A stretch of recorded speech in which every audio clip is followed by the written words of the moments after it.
Chapitre 9. Quelques-uns des résultats obtenus par Elius ont fini par s'ébruiter. Il est probable que c'est le chimpanzé lui-même qui n'a pas su tenir sa langue dans l'enthousiasme du succès. On murmure en ville qu'un savant a réussi à faire parler des hommes. De plus, les découvertes de la cité ensevelie sont commentées dans la presse et, quoique leur signification soit en général déformée, certains journalistes sont bien près de soupçonner la vérité. Il en résulte un malaise dans la population qui se traduit par une méfiance accrue des dirigeants à mon égard et une attitude chaque jour un peu plus inquiétante. Cornelius a des ennemis. Il n'ose pas proclamer franchement sa découverte. Le voudrait-il que les autorités s'y opposeraient sans doute. Le clan des orang-outans, Zaius en tête, intrigue contre lui.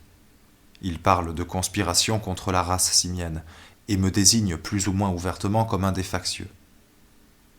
Les gorilles n'ont pas encore pris position officiellement, mais ils sont toujours contre ce qui tend à troubler l'ordre public.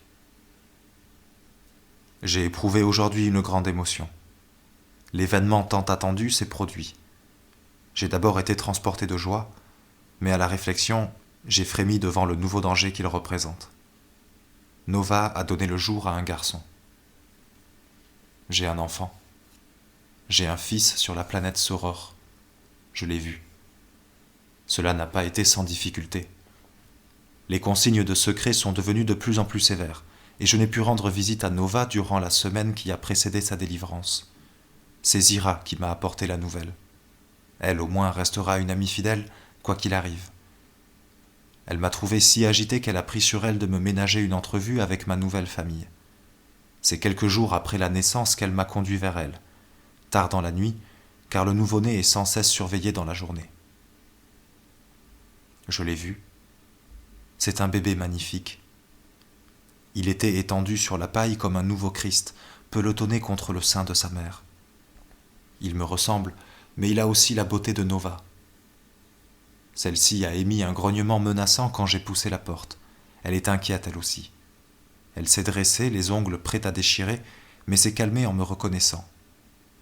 Je suis certain que cette naissance l'a fait remonter de plusieurs degrés dans l'échelle des êtres.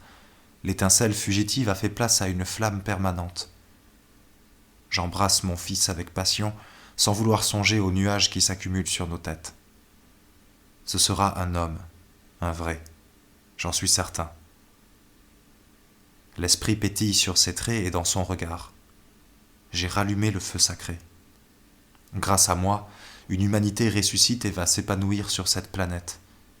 Quand il sera grand, il fera souche et...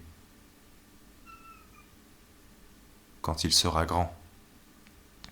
Je frissonne en songeant aux conditions de son enfance et à tous les obstacles qui vont s'élever sur son chemin. Qu'importe. À nous trois, nous triompherons, j'en suis sûr.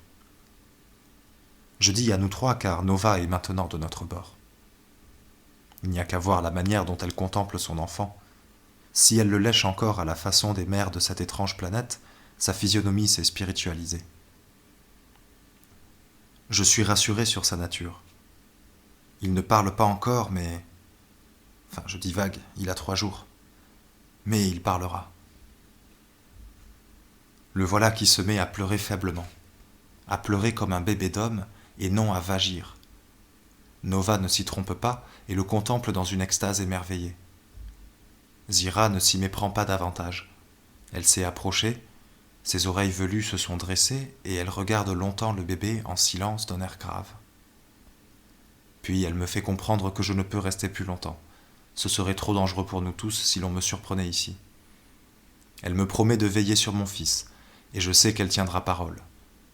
Mais je n'ignore pas non plus qu'elle est soupçonnée de complaisance envers moi, et l'éventualité de son renvoi me fait frémir. Je ne dois pas lui faire courir ce risque. J'embrasse ma famille avec ferveur, et je m'éloigne. En me retournant, je vois la guenon se pencher, elle aussi, sur ce bébé d'homme, et poser doucement le museau sur son front, avant de fermer la cage. Et Nova ne proteste pas. Elle admet cette caresse qui doit être habituelle. Songeant à l'antipathie qu'elle témoignait autrefois à Zira, je ne pus m'empêcher de voir là un nouveau miracle. Nous sortons. Je tremble de tous mes membres, et je m'aperçois que Zira est aussi émue que moi. « Ulysse » s'écrie-t-elle en essuyant une larme. il me semble parfois que cet enfant est aussi le mien.